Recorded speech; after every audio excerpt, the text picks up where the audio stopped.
Assalamualaikum warahmatullahi wabarakatuh. Salam dahsyat, salam super, salam harmonis. Sahabat pembelajar dimanapun berada, jumpa kembali dengan Yun Sung Kreasi yang bergerak di bidang parenting, pengokohan keluarga harmonis.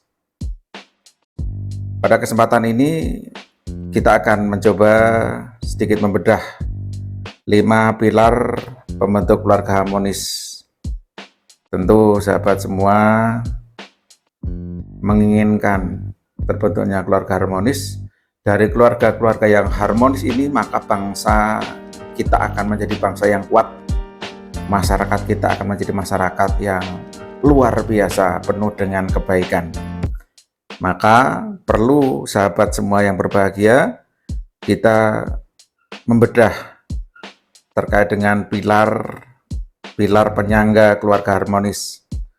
Sebagaimana kita pahami bersama, namanya pilar itu dalam bahasa lain adalah tiang. Rumah ketika tidak ada pilarnya, maka akan mudah sekali roboh.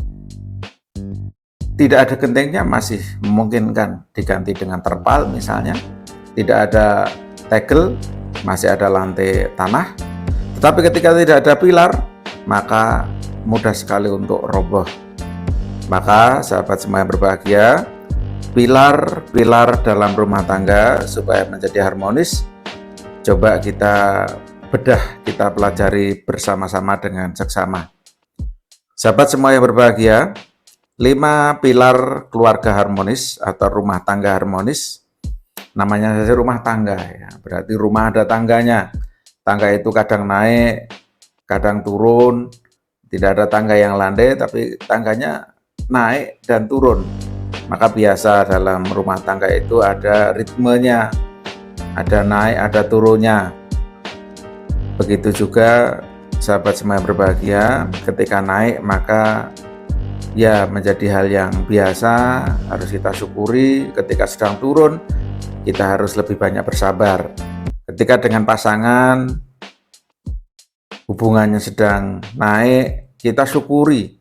Tetapi ketika sedang turun, maka kita harus banyak bersabar. Jangan mengambil keputusan-keputusan yang mengecewakan di kemudian hari. 5 pilar rumah tangga harmonis. Yang pertama adalah bahwa kita memahami rumah tangga itu berpasangan. Namanya pasangan, suami dan istri. Itu 2 individu yang berbeda, saling melengkapi, saling menopang, saling bekerja sama. Tentu namanya rumah tangga itu ada tujuan bersama. Naik untuk mencapai tujuan bersama. Sampai puncaknya adalah sakinah, ketenangan, mawadah, dan rahmah, cinta kasih dan penghormatan. Jadi ada kasih sayang di sana, akhirnya akan mendapatkan ketenangan. Suami dan istri itu 2 individu yang berbeda. Suami, istri, semua memiliki peran, semua memiliki fungsi. Maka berpasangan, namanya berpasangan itu sahabat semua yang berbahagia, ibarat mobil, ada ban kanan, ada ban kiri, ada ban depan, ada ban belakang. Itu semua pasangan. Kalau misalnya skrup itu ada pasangannya, tanpa pasangan akan mudah kendor. Maka namanya pasangan, sahabat semua berbahagia, ibaratnya mobil tadi, ada ban yang kanan, ban yang kiri, bisa berjalan beriringan, saling menguatkan, saling menopang. Kalau tangan misalnya ada tangan kanan, ada tangan kiri, itu pasangan. Sepatu, ada sepatu kanan, ada sepatu kiri, itu pasangan. Ketika sudah berpasangan, saling melengkapi, saling menopang, saling menguatkan, maka yang terjadi adalah sakinah atau ketenangan. Dan tujuannya tentu memiliki tujuan yang sama, dalam keluarga. Maka sahabat semua, untuk keluarga-keluarga awal samakan dulu visi dan misinya, samakan dulu tujuannya. Kenapa kita harus membangun rumah tangga? Yang kedua sahabat semua adalah janji kokoh. Ingat bahwa pernikahan itu harus dipandang sebagai janji suci dan ikatan yang kokoh, bukan sekedar sebagai urusan cinta dan nafsu. Ini penting sahabat semua, namanya kebutuhan biologis itu semakin hari akan semakin turun, semakin tambah usianya akan semakin turun.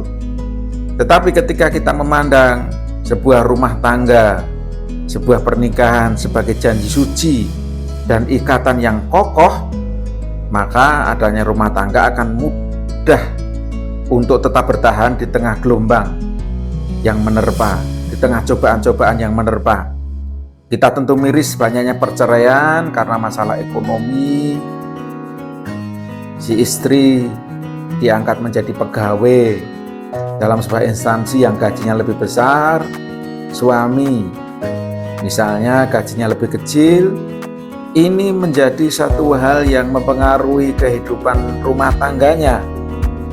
Kalau misalnya pernikahan itu dipandang sebagai janji suci atau ikatan yang kokoh, yang sudah melalui proses-proses sedemikian dahsyat dari rumah ke instansi-instansi pemerintah, maka ini harusnya menjadi satu hal yang menjadikan rumah tangga tetap harmonis apapun kondisinya. Kemudian sahabat semua yang berbahagia, yang ketiga adalah saling berbuat baik. Suami dan istri harus saling memperlakukan pasangan dengan baik, sopan, dan bermartabat. Kita ingat bahwa orang itu memiliki kebutuhan untuk diakui. Jadi cara mengakuinya bagaimana?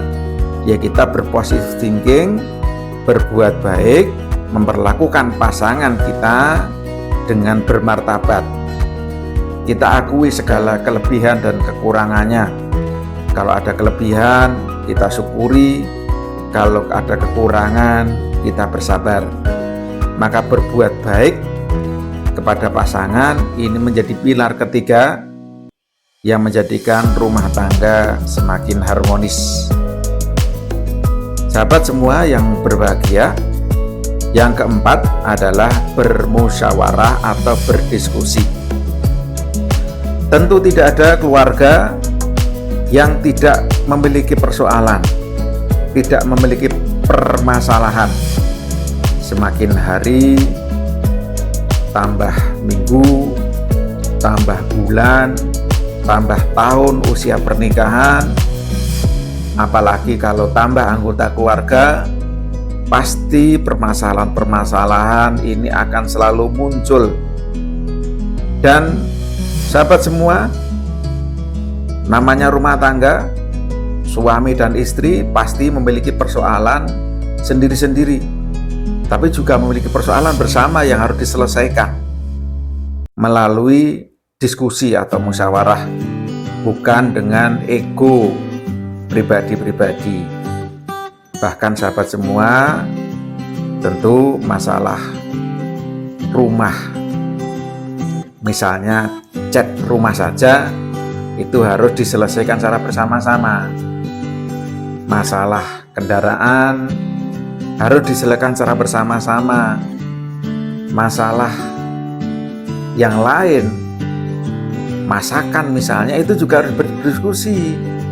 Masak apa kira-kira yang disenangi suaminya, makan apa kira-kira yang disenangi istrinya.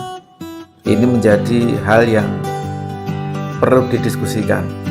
Bahkan mau tinggal di mana, hari ini kemana, bagaimana, itu juga harus menjadi bahan diskusi.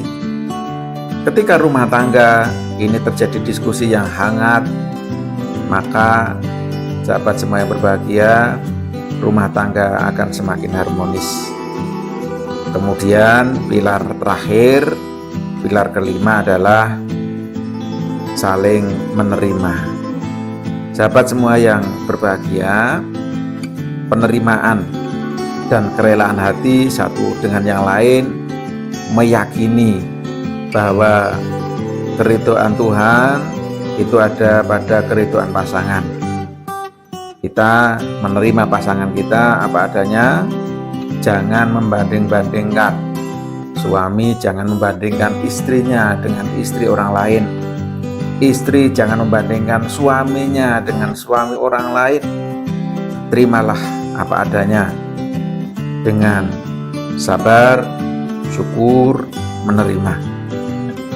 Sahabat semua yang berbahagia, demikian 5 pilar keluarga harmonis. Semoga menjadikan pemahaman kita dan kita tambah sayang dengan pasangan kita, dengan anak-anak,